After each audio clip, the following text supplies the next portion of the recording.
What if you had a business that like fed you energy and gave you energy? So many people, they have to listen to rock music and they have to down a Bang energy drink to make their calls. What if the calls made you feel like you had an energy drink, gave you energy, and like made you feel that way? Guess what? You can have a business like that. Can you have a business that is referral based that scales? Welcome to the Referrals Podcast, the show designed to help everyone from the solopreneur to the Fortune 500 company win the referral game. If you want to build a company with an army of ambassadors and raving fans who speak highly of you and refer you willingly, you are in the right place. And now, here is your host, Michael J. Maher. Welcome, everyone, to another amazing episode of Referrals Podcast. I am so glad that you are here. We are on the road to 1 million downloads. Today's episode is brought to you by Bang Energy Drink. If you're not familiar with Bang, you got to check them out. I have to tell you, this is a bad habit that I have created recently, to drink a Bang at 1 o'clock in the afternoon. Check it out. It's basically half health drink, half caffeine explosion. I think there's like 300 milligrams of it in Bang Energy. Check out Bang Energy Drink and make it happen. Now, here's the thing. What if you had a business where you didn't even need a Bang Energy Drink? Can you have a business that is referral based that scales? The answer is you're going to find out today. So I'm going to tell you that one of the best things that I've seen out there is this guy's business model. What he is doing is just absolutely terrific. And we are going to introduce you to somebody that maybe you haven't heard of, but you need to know. I can't wait to get into that. Before I jump right into it, make sure that you check out eventmastery.com. Event Mastery starts in just a couple of weeks. It is truly one of the best experiences you can have. 8 weeks. I'm going to hold your hand, and we're going to create your event playbook. And not only that, the 7th week, you're going to host your event with me helping you. So we will go through the invitation process. We will go through the confirmation process, the event sequence, and even the follow-up sequence, because as we all know, the fortune is in the follow-up. I can tell you a lot more, but I'd rather you just check out eventmastery.com. If you're not sold on events by now and you've been to listen to Referrals Podcast, then it's probably not going to happen. Event Mastery, referrals guaranteed. That's right. You go through the 8 weeks, you go through the program, you host your event, you're guaranteed that you're going to get referrals. We can make that guarantee because everybody who goes through it gets referrals. So check it out at eventmastery.com. It starts on October 7th, and you can register now at eventmastery.com. And that leads us to a transition into today's guest. So I talked recently about how do you become the most referred professional in your community? And the way to become the most referred, and wouldn't it be great to be the most referred professional in your community? Like, just imagine you're the most referred realtor, you're the most referred photographer, you're the most referred insurance agent. Like, imagine that scenario. Well, the secret to becoming the most referred professional in your community is to be the most generous professional in your community.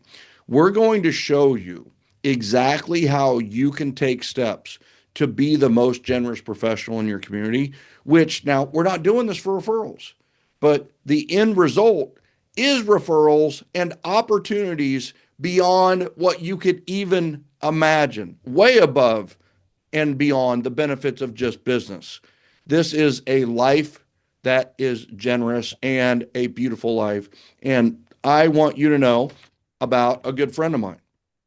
I'm thrilled to welcome Dan Hozhabri, team leader of Delta Home Group at Keller Williams Realty Center, serving the Mount Airy and Greater Frederick, Maryland area.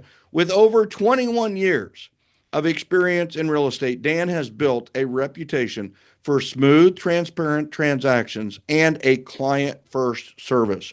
What truly sets Dan and his team apart is their commitment to community. They run a wide range of events throughout the year for both clients and their nonprofit, which they approach with the guiding motto: find a need, fill a need. I'm going to repeat that: find a need, fill a need. Today, we'll dive into the events that shape their business, how he organizes and executes those events, and the impact they're having both on clients and the broader community in his area. Without further ado, let's welcome Dan. Thanks so much for joining us today with on Referrals podcast. Thanks, Michael. It's so great to be here. Well, I have to tell you, it was awesome meeting you at Mega Camp. Great side conversation. And I literally, within 5 minutes, I was like, our community needs to know more about this guy. Like you have definitely established something in Frederick, Maryland. And I just loved your heart immediately and where you were coming from. A lot of times you're at an event or I'm at an event and everybody's like asking questions and they kind of like all want something from you, right? And you were one of only three during that 5 day event where it was like, Michael, what can I do for you? How can I help you? Like, and you weren't, there was no ulterior, maybe there was an ulterior motive. We'll find out later. But like, you were just there literally just like to help out and you also contributed a ton to the mastermind. So I love that. And when I heard about your events-based business, what you're doing with, your generosity, I just had to I just had to get to know you better. You were interesting because you were interested. Isn't Yeah, that amazing how that works? it's fun. So you and your team run an events-based business. Can you walk us through the calendar? It's either me or my community. We think chronological. We think almost linear. Mhm. So, January through December, what does a typical year look like from a high level of what you're doing? Yeah, I mean, so we look at events kind of the same way you do. I listened, what got me kind of talking to you at Mega Camp was, I mean, I read your book years ago, but I heard your interview on a different podcast, and you said that there's I events, there's we events, and there's they events. And That's right. we look at that and say, okay, a lot of our events are we events because we like to control the experience. That's right. But we also are part of a lot of they events, in which the they events allows us to get a little more exposure to other people's sphere, then invite them to the we events. So our calendar every year, it's always an event. There's multiple events actually happening January through December, and we categorize them as VIP events. There's community events. And then there's also the they events. The community events are ones that we actually put on for the community, versus participating in a community random event like an Oktoberfest or Founders Day or whatever. So January, every quarter we will have a VIP event that's specifically for our past clients, referral partners. January we start off with movie night, a movie day. We run out a movie theater because the dead of winter, there's not much going on. And we'll run a movie theater and play a few movies and we'll rent it out and have a couple of VIPs there. I mean, a couple hundred VIPs there. Yeah. Um, and then we get into February where we do another kind of a community event, like a giveaway for like a Valentine's date night, where you enter to win and, we do a nice giveaway with that. And then we get to through March and April, we run into the next kind of community events of preparing for Mother's Day coming up and getting invites out because we work ahead of time. But usually in that springtime, it's pictures with the Easter Bunny that we Mm-hmm. will coordinate, where we have an Easter Bunny come into our office, which usually one of us in costume, Mm-hmm. and we literally give out free photos to anybody who wants to come in the community. And I'll get in kind of where that originated from later, but that's kind of our spring event. We get into the to Mother's Day, Father's Day. We do giveaways for that. Our one of our biggest community events will be the first day of summer. Okay. So it's usually for June 21st or June 20th in that range there, depending on where it falls. It's our ice cream social. And that was one of our first large community events that started back when. It's become one of our most popular ones. And then around that time, we have a baseball game set up for our VIPs. So that's the second VIP event for the year. Mhm. Throughout the Is summer, that in June or July? usually in June, early part of the Okay. season. We do it with a minor league team because we're Mm-hmm. close to the Baltimore market, and for us, it's easier access, a better experience. I feel for families at our Mm-hmm. minor league ball field. And then the summer months, we will host outdoor movie nights in some of our communities, usually at the Central Park that they have. Coordinate with them. Um, and then there's a couple of the day events throughout there, which is like the carnival, the Fireman's Carnival throughout. We'll have a booth there. Founders Day is typically around that time. And then this fall time, we'll kind of really hit it hard with our community-wide Fall Fest that started out as a they event. And then when that went away, we picked it up as a we event. And Mm. again, I can kind of share more about that too. And then around September, we'll do another VIP event. So we get to that next quarter. We'll rent out a bowling alley, all the lanes, have a whole party there. Again, these are all VIPs exclusive. And then the event will be like Oktoberfest. They'll put one on and we'll have a booth there and dress up and everything else, be a part of it. Our Fall Fest, which is in October, is again one of our probably largest attended events, which that's one that gets me the most excited because of what it does for the community and how it involves other business partners in the community. And then right before Thanksgiving, we'll do pictures with Santa Claus because we Mm-hmm. realized over time that you do them in December, it's a little too late. People want to get their cards Mm-hmm. out, and you want them to Mm-hmm. feature your Santa Claus with their holiday card with the kids and everything. So we'll do that right before Thanksgiving.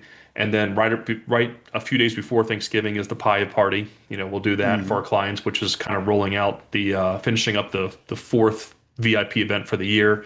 And then December, we have a couple things happening where we'll do a community-wide Christmas decorating contest, which the winner of that by votes gets their December electric bill paid for. So it gets a lot of participation. Love it. We partner with a few local businesses and we'll do like 12 days of Christmas giveaways. So that's kind of our year in a nutshell. It sounds very basic, but we have a great team that really helps us put them on. And again, it's a mixture of the we events, but even in the they events, we still layer in some of the VIP experiences in there. Right. Yeah, I love that. And I love you going through it like that. And to some that are listening, it probably sounds like a lot. But I think the thing everybody needs to realize is that he's not doing all these at once. These are happening throughout the year, and they're systematized and they have them down because they've done them several times. So I'm just going to summarize a little bit just from the aspect just to kind of encapsulate a little bit is so from the we event aspects, you break that into two groups. You have the top group, which you call VIP, and we Hmm. would call like a top YAP event, right? Yep. And then you have the community events, which we would call like an all YAP event, which is your for everyone in your sphere and your community, right? Yes. And so you have four, essentially four top YAP or VIP events a year, right? Hmm. And then you have it looks like you have three or four big all YAP events, and then you have some that are more focused, like a Father's Day, Mother's Day, Hmm. that type of thing, right? Exactly. Yeah, that's it. Okay. All right. And then you also to feed, well, I would say they feed your we events are your they events, and they events are just events that you don't have to coordinate, organize, or, and the negative maybe is that you don't have 100% control over the experience of the customer or client.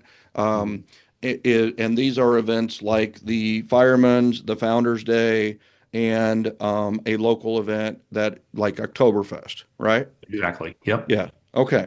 So really it's like three, six, four, what is that? 16. So there's really 16 types of events that you're handling throughout the years. But they're different. sized, and obviously the setup for the they events is not as involved. How do you? I think one of the first things, like I think what we'll do here is just like we've kind of given the helicopter level, Hmm. 10,000 foot view. And now we'll kind of step down, go 5,000, 2,000, and then go deep with a few of the events. Sure. So what is your philosophy with like the fireman's event, the founders day event, and the they events? Like, how do you approach they events from the aspect of business, from networking, from what do you want to get out of it? Yeah, the day events, like just like you said, like we're in limited control on what we can do there. Um, the last thing I want us to be known for at those events are the people that you avoid eye contact with as you walk Yeah, by. Um, yeah, because a lot of those events, they're just trying to get vendors and sponsors just to make it look full and fill spaces. yep, And most times you feel like you're being sold something or gimmicks. For me, I come out from the approach of, hey, come out here, everything's free. We're not going to sell you anything, we're not going to pitch anything. So to do that, we have a table with a tent, and I have a prize wheel that I set up, yeah. and everybody gets to spin the prize wheel. And there's different gifts on there and items they can win.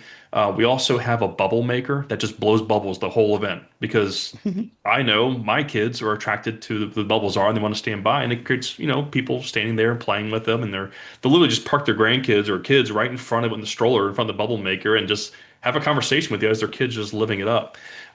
We give out balloons. We have a helium tank with us that will give out balloons. So we see our balloons floating around. And again, I'm not making you register to spin the wheel. I Yeah, just want you yeah, to come over and not avoid eye contact. I want you to come yeah, see us. yeah.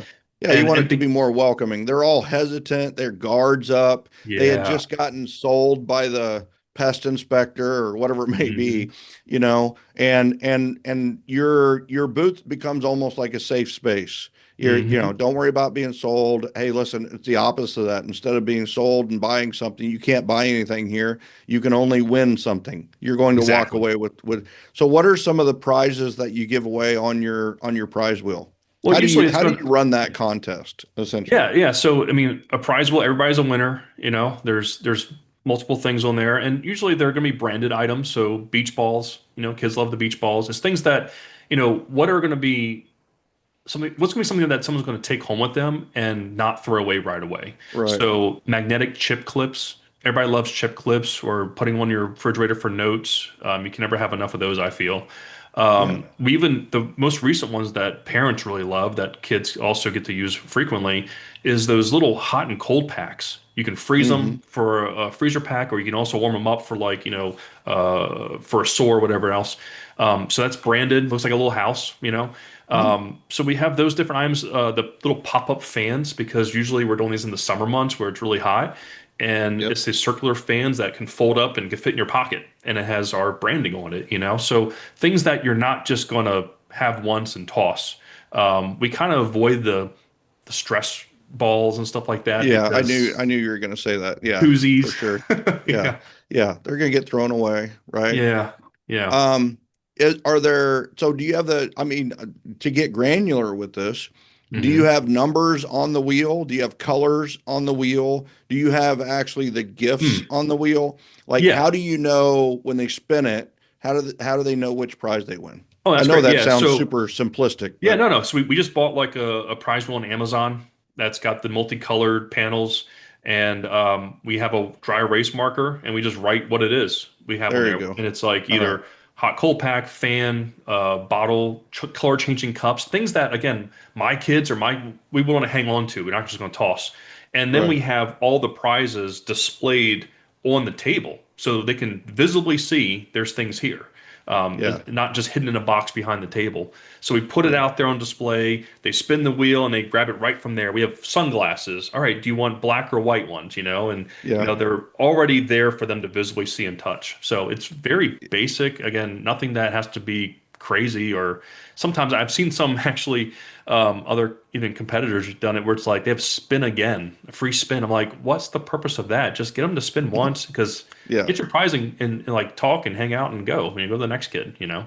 Yeah. Well, one thing that I love about this that's psychological is that you're meshing your brand with winning. They're not just winning like a TV or a Yeti cooler. Now you can actually brand both of those, but they're winning branded items and they aren't super cheap. They're really things that they are probably going to use and keep and have around the house, and they won them. And especially with the kids, when the kids Yeah. win things, they just keep them longer because there's winning. The feeling of winning is associated with the item versus if you just like gave beach balls, it Hmm. wouldn't have the literally you would walk out, you'd see 20 beach balls flat in the parking lot. That Hmm. because there was no value associated. Winning is a value. And the Yeah. other thing too is it's really nice as a real estate company to be associated with winning. That's just a great kind of psychological effect too. So I Yeah. absolutely love all that. Now the the C's, we have the DISCs, right? We have the C's in the Hmm. audience who are listening to me right now or watching this on YouTube are all right. So how do you take those people? How do you get their information? Oh yeah. How do you follow up with them? Yeah, so typically, again, our table, we offer something else, an activity. It's interesting. The day events, when we first got involved with them, we were in the map of the area. We were usually like on the outskirt, on the end, and then after like a year or two of doing it, they moved us to the prime location because they saw that we were giving so much value and so many things that they want to make us one of like the main attractions in the area where most of the crowd's gathering. And we Nice. did that by like offering free face painting, you know, Mm. and just doing. And we would actually partner with, some local high schools. A lot of times there's students there that need community service hours for graduation requirements or, National Honor Society, and they're looking for opportunities. And we were just like, hey, who do you have that, could help us out for this event for a few hours and just paint a few faces? Nothing crazy. We have stencils, make it really super easy for you, but we're giving away free face painting. And while the kids are sitting there getting their face painted or in line, we're just having a natural conversation with the parents and saying like, hey, just curious, like, are you from the area? It's your first time at this event? Just a natural conversation. Now we do also have like a drawing giveaway we'll do. It's a QR code. Hey, you want to enter to win, this prize pack we've got with a couple local, businesses here, put together this nice prize basket here. If you want to enter to win, just scan here and go. No, there's no pressure. It's like, hey, we have this for you as Yeah. well. So that's how we're able to capture people, and their information at these events. But really, what I'm really trying to do is I'm better face to face, belly to belly than I am over the phone. Hmm. So I create a place where people want to come and they'll stand there and they're going to talk. And again, I'm not charging for it. I'm not selling them anything. I'm just want to get to know them a little bit. Yeah. Yeah. You're doing a lot of attraction, interactive, that kind of thing. And that's the attraction, right? I tell like with event mastery, I open with the very first session is like, this isn't a real estate event. Hmm. You're going to have a fun event. Like, what would your sphere see as fun? Like, and then you put yourself between them and the fun, right? The way they get the fun is to go through you. Hmm. And that's my entire philosophy in a nutshell right there. It really is Yeah. give people what they want and like be around when they're getting what they want. And all of a sudden, like they associate you with getting what they want. And that's a really good association. So, all right. So if you let how many people a year do you meet during your they events? Oh, Would wow. you guess? Yeah, because once everybody, I mean, there's people that actually register for the giveaway and we can track that and tag people. There's also people we just see at multiple events that come through there, like the frequent flyers or, they just because they've been around. I mean, what's nice of the they events is they attract a mass of people. Like the carnival is, 6 nights at the carnival. Hmm. So every night we're going to get probably a few hundred people coming through there, and that's from Hmm. like 5:30 to about 9:30. Yeah. And it also depends on like what music they're playing and then what kind of band they draw out. But even like during intermission, like we go out there with like our fans and we're like, hey, do you want a fan where you're sitting here waiting, and it's just I mean, I just love getting out there. Are you Um, saying that you're finding a need and then filling a need? Something like that. Right? Yeah, Yeah, they something need like a that. fan. We're going to give them a fan. They're hot. We're going to cool them off. I love Yeah. that. So we're talking 2,000, 2,500 people a year that you're running into at the day events. And Hmm. are you thinking that maybe 100 to 200 of those end up falling into your sphere and into your kind of your sphere of influence? Or is it more like you're getting 500 or 1,000?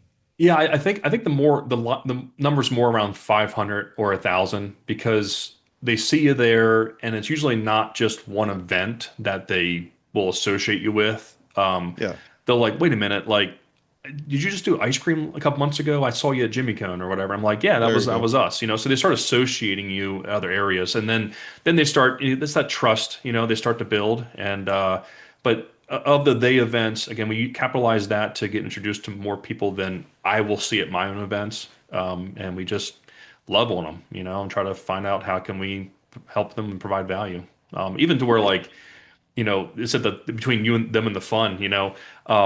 I've even myself went on YouTube and learned how to twist animals, but with balloons and Balloon animals. balloon animals. Like it was just me doing it, and I had people come like, "Oh my God, I didn't know you did this." I'm like, "I just started it 2 weeks ago." You know? Yeah, yeah. That's awesome. So, all right. And I think just to summarize like what I'm hearing on the day events, right? Is the nice thing about day events is you're capitalizing on their marketing, their hype. It's community focused. Everybody's going to hear about it. So it gives you a chance to meet new people, right? It's Mhm. going to, for the most part. Now, are you inviting your sphere to the day events, or do you think they're just finding out about it through the other people's marketing? Oh yeah, no. So we definitely we send out a newsletter every month, and we count our sphere know here's where we're going to be. Love to see you Yeah, here. Here's some local activities, things you want to do with your family. We'll be at like Oktoberfest for us is coming up soon, so we're like, hey, we'll be at Oktoberfest. Come see us, and that's where we layer our VIP group a bit. We yep, say, hey, if you're a VIP, come see us. We'll give you a token for a beer. Like there we'll you we'll go. do something extra to layer it, and it gives them a benefit of being a VIP for us. Hmm. Yeah, I love the golden ticket strategy, right? I Hmm. mean, is you come here, I'll give you the golden ticket so that you can go get a beer, right? Or a Yeah. drink or whatever it may be. So Mhm. I love all of that. I hope everybody's taking this in. And I have to tell the audience that one of the best ways to get started with events is a day event that is like a carnival or a fair or a show, like a bridal show or a baby show or those kinds of things. And I really want the heart of what Dan's doing to sink in with everybody listening is that and everybody here has been through the booth gauntlet. We've been through the shows and the fairs where it's just sales pitch after sales pitch. It's the person selling the knife that cuts the can, and then it can cut a penny, and then it can cut a piece of paper, and like you really don't cut a lot of those things with knives anyway. But it's one of those where it's kind of sales pitch after sales pitch, and a lot of times, or in the past, it was the most entertaining person won, right? The Ginsu knife guy, right? Or whatever it may be. And I really believe that in this day and age of the booths, it's the generosity generation. I think the booth that gives the most value is the one, and you almost can approach it where you're standing in front of your booth and it's like, hey, listen, like we're not selling anything. Come spin the wheel to win, right? And there's no catch. And you're probably still seeing people go, oh, no, no, no, no, never mind. I don't want to win a free thing or spin a wheel, you know. And it's because they think there's a catch. They think Mhm. there's something else, with it. And the nice thing is the more you get that trust and honestly having your sphere there to spin the wheel and, familiar faces, it also builds trust in the strangers that are watching because of Mhm. social proof. And I don't want to glaze over one of the most important things that you said that I'm sure nobody noted, but the who is not you is one of the things I teach and preach when it comes to events. When you're thinking about who's the photographer, it's not you. Who's the videographer? It's not you. Who's running the booth? It's not you. The who is not you. Like you leverage local high school students who are all of them get credit for community service hours and they're loving this. They're loving painting the kids' faces. They're loving running the helium for the balloons, right? Local high school students are a fantastic, and you can even ask around at the high schools, like who's valedictorian, who's salutatorian, who are those people that are getting the good grades? We need a student and we need them to have a 3.8, whatever it may be. So I absolutely love what you're doing with your they events, and I love how that's funneling to your we events. So now I want to focus on the we community events. All right. Yeah, sure. So so what are you hoping to get out of your we community events? Like in a nutshell, when you hold these events like the February giveaway, the Mother's Day, the Father's Day, Mhm. the summer ice cream social, the fall fest, you've got October fall fest coming up. Like what Mhm. are you hoping to get out of that and what's your philosophy behind that? Yeah, it started out with my coach a few years ago. We were doing kind of the economic model of, okay, what do you want your business to look like and how do you get there? And we were talking through it, and he said, okay, well, how many people do you have to know and have in your sphere and in your database? And we came with a number. It was like 10,000, and that Hmm. felt really daunting to me because at the Right. time I had 300-ish maybe Yeah. that I can put Yeah. in, and Yeah. I was like, oh my gosh, like I know more people than this, but like, how am I going to get to 10,000? And kind of like, you had shared in the past is like, I'm like that. I'm not a cold caller. Like Yeah. I remember when I joined the brokerage, I went to Bold, like literally the day after starting. I went right to Bold You step one. joined Bold the same day. Literally, it Yeah. was like it was like Yeah. August 2nd. I joined August 3rd. I was in Bold, step one. And anybody who's been in a program like that is, they teach you ways of lead generation, which is awesome. Um, the unfortunate thing for me was that most things they were teaching, I would get a pit in my stomach, like Hmm. calling for sell by owners, calling expired, basically calling strangers that I didn't know. And I felt like a telemarketer. And I was like, this just doesn't, I would much rather be in a conversation with people that I know already or that I should know. So, how can I create that environment and how can I get from 300 people to 10,000 people the way that I feel natural doing it? So, for me, it was about, all right, well, if I did a party or an event, I can invite people to come to it, and if they came to it, then these are people that probably want to know more about what's coming up and people that I want Right. to be around. So that's how it started, and that's how it's been going. That's why we focus so much on events, is because it allows me to reach a broad range of people without feeling like I'm selling them something. I'm giving something Hmm. of value. I'd rather buy someone ice cream and get to know somebody that way versus knocking on their door and asking for business. Um, Yeah. so that's just who I am, and I realized, understood who I am as a prospector, I will say, and just built a model around how can I get face to face with more people. I love it. But the contrarian's going to say, but isn't that a lot of work, Dan? I mean, I think cold calling every day is a lot of work. Yeah. I, Yeah. I think anything's a lot of work, but it's like if you have the goal in mind and like this is what I want to accomplish, this is how I get there. So Yeah. Yeah. But isn't it a lot of money? Doesn't it cost you a lot of money to run all these events, Dan? it doesn't have to. It Yeah. doesn't have to. Why not? There's people you can partner with if you want to. That's the early days where I'll never forget the very first time I did an ice cream social. Um, I'll never forget how this felt. Um, I put out on social media, free ice cream social, first day of summer, 4 to 6 p.m. Come see us at this mom and pop place down the street for free ice cream. And I was expecting maybe 100 people may Oh, wow. do this. Okay. Well, I never done it. I never done an event before Yeah. in Yeah. a community wide event. And I remember watching that event on social media start to get shared and shared and shared to where within 3 days it was shared 50 times. And not only was it shared 50 times, it was shared to like the moms groups, which I was like, oh my God, once it's there, like it's gone viral pretty much, you know? Yeah. Yeah. And I was expecting the worst. So immediately I started calling my partners, like my lender partner I've been working with and title and everything. I said, hey, I got this event coming up and I think I'm going to have more people than I expected or I kind of planned for. You know, are you able to help sponsor this a bit just to kind of help cover the expense? Because again, I didn't budget a whole lot for it, thinking that it wouldn't be that popular. So we ended up in 2 hours, the very first year, we had 325 people show up to this event. Hmm. That was hardly advertised. It literally was just social media.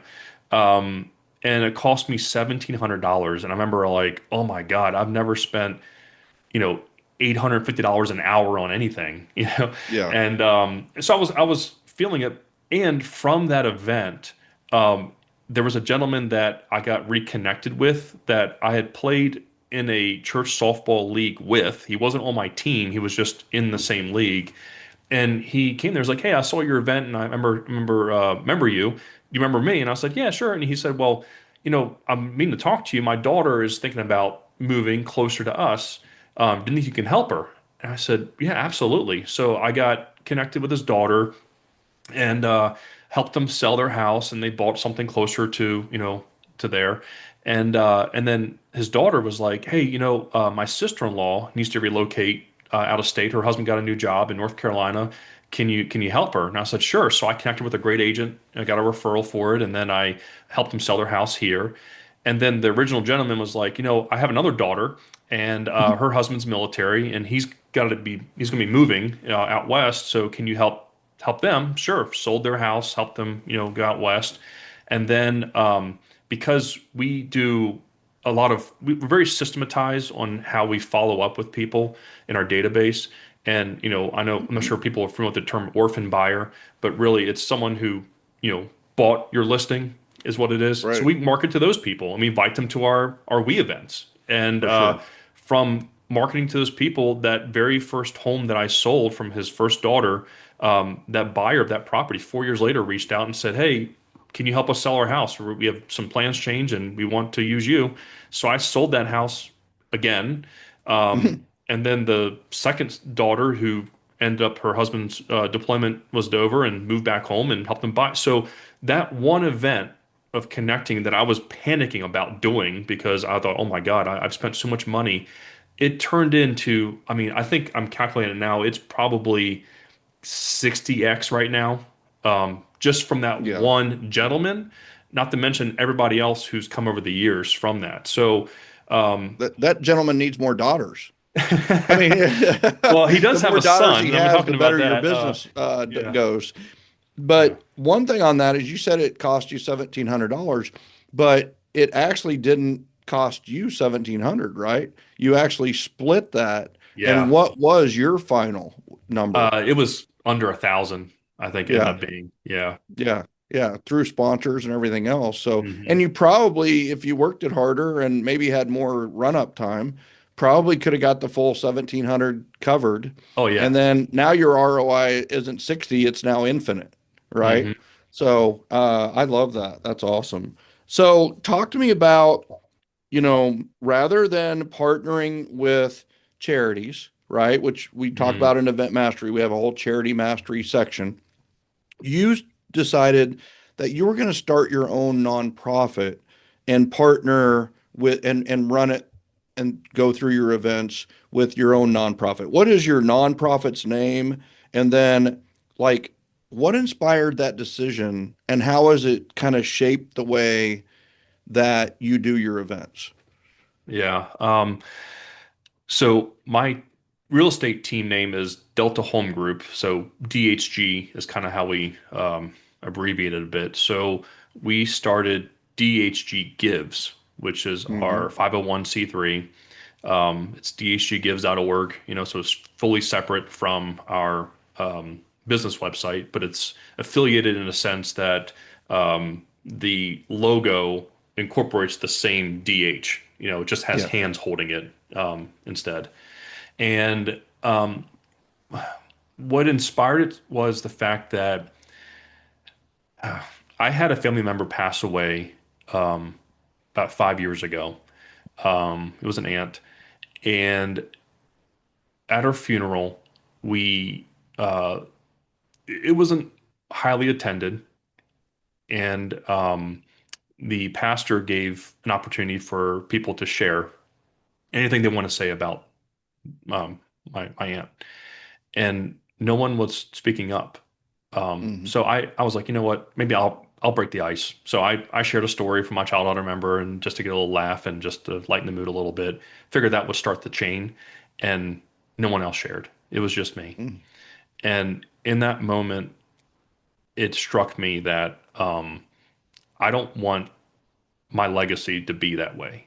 Mm-hmm. I want when my time is done, I have 4 kids. I want them to be greeted with people who are saying that because of our family and what we've done, their life was better. Mm-hmm. So to say that is one thing. I think to put it into action, you really have to figure out what that impact has to be and the legacy you want to Mm-hmm. be known for. Like I don't want to be known as the person who sold the most number of homes in the area. That's not a Yeah. legacy to me. Yeah. It's a That's heck of gonna, a tombstone, right? yeah, Number one sales 2025 just doesn't yeah. go on a tombstone well, right? No, but the impact that you can have on someone's life goes beyond the business. And we started DHG Gives. We looked at it and said, okay, what's our purpose? And our purpose isn't to raise funds. Matter of fact, we have just enough funds raised just to cover our operating expenses of renting facilities for our events we do. But our events are more of a charity give back. I'm the oldest of three, and my parents worked really hard growing up. Honest workers, blue collar for the most part, and I had hand-me-downs from Mm-hmm. older cousins, from family friends that had older boys, and I never had Nike. I never had any of that stuff all through high school, and my parents, always provided, and but it took a community of people to help support us through that time. Mm-hmm. So I looked at that and said, how can I give back and help others because we were in that position? How can I help others through that? So what's the need really? And we have 3 main events and drives we do throughout the year. In the spring, we do it's called Spring Closet Cleanout. So for the month of February into March, we collect new and gently used clothing items. Mm-hmm. Matter what sizes, doesn't matter. We'll take some shoes if they're good. I mean, we sort through, make sure that someone would wear it, and we collect all these items, and then we rent out a facility and put all the clothes on display. And then leading up to it for that event, we contact all of the local schools, the resource, teachers, and the food bank, and all those groups that have the list of people. That's where we partner with other Yeah. charities in that regard and say, hey, send your people here. We have clothes for them. It's free. We're going to give you a trash bag. Get what you need, because we found over time is that the line was getting longer outside. So we're like, hey, fill up a bag and then you can get back in line. But we want to make sure everybody has an Yeah. opportunity to get what they need. Yeah. So that was the spring event. The summer event, most school pantries supply food, or even like I was on reduced lunch program growing up.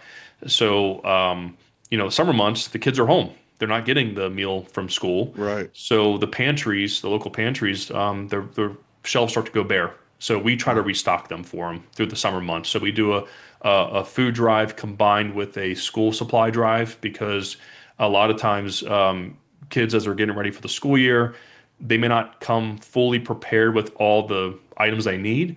So instead of giving it to the families directly, we give it to the teachers because if Mm-hmm. you know any teachers out there in your family or Mm-hmm. affiliated with anybody, you know that they're dipping in their pockets a lot more than Yep. they will even say they are. Yeah. To get the basic supplies for their students. So we collect those school items, we give it, we coordinate with the PTA or the PTO, whatever they're called in your area, and arrange that before school starts, they can shop and have their classroom stocked with items that students would need, or they have a closet they can go to, resource closet they can go to if someone comes in short. And Mm-hmm. then our most popular and largest event is what we consider Santa's secondhand shop. Um, Mm-hmm. so that's the month of November. We collect new, like new, gently used toys, games, books, bikes, everything that's not closed pretty much that Mm-hmm. kids would want to receive for Christmas.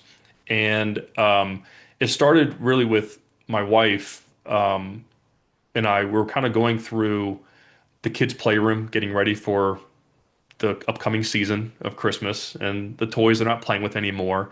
And we're like, I want these to go to somebody who could use them, but who are these people? Like, where are they? I don't want to give them to Goodwill because I feel like they're going to be sold. And I want to find these, but there's no resource out there that can connect us really with families in need or what their need is. And people get embarrassed. I mean, I was in that life of it's a little bit embarrassment. You don't want people to know that you're in need. So Yep. how can we set it up to where people could feel unashamed and come to a place where they could feel protected and free that, hey, they can get what they need for their kids? Because I don't know their situation. And so we did Santa secondhand shop, and my wife is really the one that she's like Santa's elf. I mean, she touches every single donation that comes in to make sure it's together and it's work and it's all, nothing's missing or broken. Because again, these are going to go under the tree to some kid this year that, Yep. this will be their Christmas gift, and it won't be Yeah. brand new. So we take that really, really to heart, and it's gotten so big that we've had to rent the school gymnasium to put thousands and thousands of these toys out. And over the years, what this nonprofits allow us to do is to attract volunteers who want to help sort, want to Mm-hmm. help be a part of, what they're doing. And, what I found in the community and just overall is there's a lot of people out there in your community right now who are willing and have a need and desire to help others. They just don't know who they are or how they can help. Mm-hmm. So we're like, you know what? Let's just be that vessel that connects people. Let's Mm-hmm. be that. There's people who want to give. There's people that are in need. Let's be that vessel that puts them together. So that's why we do these events. And the toy event. I mean, we open the doors around like 9 a.m. By 11:30, we're like sweeping up the floor in the gymnasium because everything's claimed. It's amazing. I mean, people were Wow. coming from, I mean, I'm in Maryland. I'm like Central Maryland.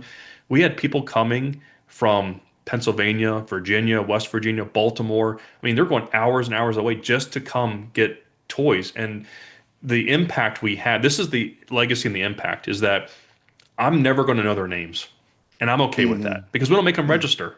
We don't Yeah. qualify them because again, Yep. you know the need. You know your need. You're coming here because, you need some help and I'm not going to judge. I'm not going to it's just I don't know. I feel like that's not a place for me to collect people's information. I want them to feel safe and protected there. So they come and they shop but during the event, there's so many that have come and spoken to us or the volunteers and said, "This is incredible. I got laid off my job a few months ago. I'm a single mom with three kids. I Mm-hmm. wasn't going to have a Christmas for them until I heard about this." And Yeah. to me, that's the impact I want to make. It's not about selling houses. It's about how many lives I'm able to help in the community. And our nonprofit gives us that way to do that. And we get to share it. That's a beautiful part. We get to share it with others and volunteers in the community. It's not just us feeling this way, just for the small group of us. It's everybody who gets involved from sorting toys to being the day of or whatever, like they get to partake in it as well. And it's just there's impact all around. Yeah. It sounds very rewarding. And like you said, you're building the legacy. What do you think it's done for the perspective of you and your team in your community? Like, how do Well, you think the community looks at you and your team? Well, whenever we're at either a we event or even a they event, there's so many people that will walk up to us and just say, "Thanks for all you do in the community. Thanks for all you Hmm. do." And it took a few years before we started to hear that because again, it takes consistency, right? You can't just do one event and that be it. You Yeah. have to really just if you really want to make it impactful and you have a plan, like you consistently do it and you learn from it. There's some events that we stopped doing for different various reasons, but for the most part, it's just where can we find that? It's the whole find the need, fill a need, and Yeah. you know what the validation that I got about this was a few years ago we had a new Chick-fil-A that just opened up down the street from us, and the operator we've become friends over the years, but he said Chick-fil-A corporate came to them, all the operators and said, we want Chick-fil-A to be known as the most generous company in the community that they're Hmm. in whatever neighborhood their community they're in. And the operator went to his executive team and said, "Hey guys, we have a problem. We need to be the most generous group, and Dan's here." And Yeah. and they Yeah. said, I'm glad. Yeah. "Yeah," and they said, Go ahead. instead of competing with him, let's join forces. How can we support what he does? There you So go. that to me was the validity that showed like, hey, we're doing something that is making a difference, that it's recognized by even Chick-fil-A is recognizing that Mhm. hey, we're being generous and they want to be a part of what we're doing, what we're building. Love it. Love it. It's good to see my years at Chick-fil-A helped them. That's awesome. So, all right. No, well, I mean, so how many transactions does your team do? Does this, I mean, we're altruistic, we're generous, we're in the community, and, but does it result in business, right? So, like, how many transactions did you do, and what's your volume over the last like 3 years? Yeah, the last 3 years, we experienced some of our greatest years where the industry was trajectorying downward with number of sales. For Um, sure. we were going the opposite direction. So, Yeah. 2024, we did 116 transactions, where Yep. the previous year to that we had done 87. Hmm. So it was growing in that trajectory there. And the one thing I think that all agents aspire to do is they want their phone to ring incoming more than they're dialing out. And not that that's 100% happening, but I feel that it's happening more often than it had been in years prior, where people are reaching out through our website, they're contacting us directly, they're walking in our office, like people are walking in our office and saying, "Hey, I see what you guys have been doing, and I want to sell my house and want to talk to somebody here." They're not asking for a specific agent, which makes me really happy that it's not and one agent they're asking for. They want the culture and what we do as a team, Yeah. and that's what they're going to work with. They know when they work with us, they're working with people who are going to give back and know that we're not these agents who are just trying to get the commission and just live high on a hill. We invest it right back in the community, and they can visibly see where that's That's showing right. up. There's evidence, right? Yes. If you were in a court of law, could they convict you of giving back to the community? And they could totally convict you because there's evidence. A lot of people say they give back, but it's like, where's the evidence? Like, where? But you could show them these four events. You can show them the seven community events. You can show them the four, VIP events. You can show them what you're doing at the carnivals and the they events as well, and Hmm. you're extremely visible. But what's great about it is you're also in control of the visibility. You control those 2 hour increments where you go on, you shine, you're out there, and you control it, and then you're gone. You go and you do your work. That's the beauty of kind of having this event based, referral based business, is that Hmm. you have so much control and predictability when it comes to the referrals, and when you get them, and how to follow up with them. So, Hmm. and while everybody else is going down in transactions, you're growing 20 to 30% per year in an extremely competitive market. So, Hmm. last questions, like, like words of wisdom. What advice would you give to someone who maybe wants to hold their very first event? What would you say for them to kind of get off the fence and do their first event?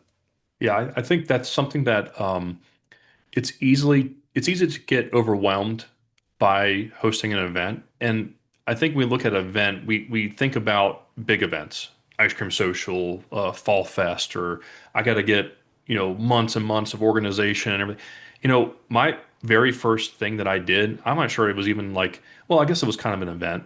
Um, I I got with the previous broker I was with. They were like, "Oh, we're gonna buy a group tickets to the ball game, but we need to sell at least 100. So we're trying to get all the agents together to see if they can come up with at least 100 people to come out." And I was like, "That'd be great. I would love to be a part of that." So I think I had like 15 tickets the very first time that I had done that.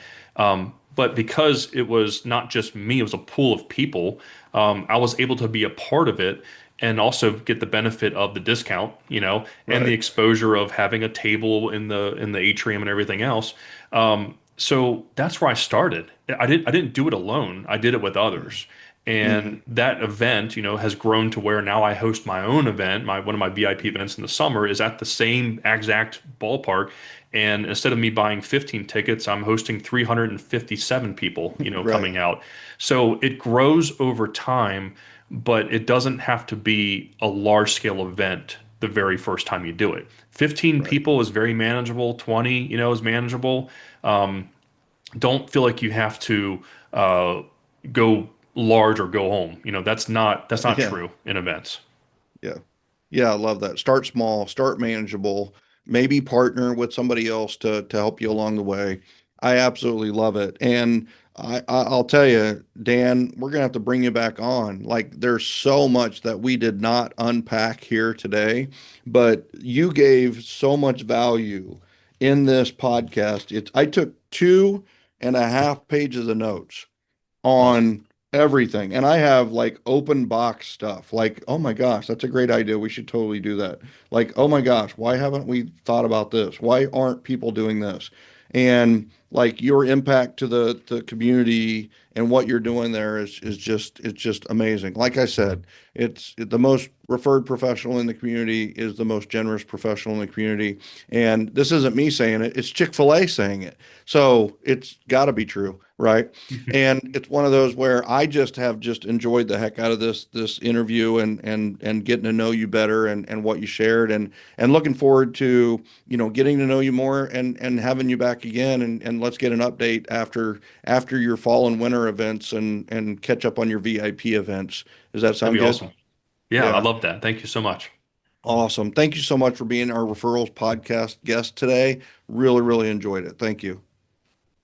Well, thank you, Ladies Mike. and gentlemen, you heard it here. You are helping us on the road to 1 million downloads. We're over 500,000 on our way to 1 million downloads. We appreciate you. Do me a favor. If you like what you heard today, you feel like it's a community you want to be a part of, join gengen.com. That's JOINGENGEN.com. You can join the Generosity Generation. You might actually get referrals from it. It is our global referral group. This weekend, was Labor Day weekend. That's when we're recording this. I actually gave a $9 million referral this weekend to somebody within the Generosity Generation. So it does happen. It happens pretty often. We'd love to have you in there. Join gengen.com. And for those of you interested in doing your event and you would like my help to run that event, get into eventmastery.com. It is limited space available. We do limit that because it's pretty intense and I've got to make sure I've got the opportunity to kind of hold everybody's hand and hold them accountable and help you along the way. So make sure you check out eventmastery.com. And then the other thing too is hit the subscribe button. Make sure you do that because you're going to definitely want to find out more about our next week's podcast. I'm telling you, phenomenal information. It's going to build right off of this one, and it's going to be very powerful. So check it out. And ladies and gentlemen, thank you so much. I appreciate you. I love you. Thank you for tuning in to Referrals Podcast, and we'll see you next time.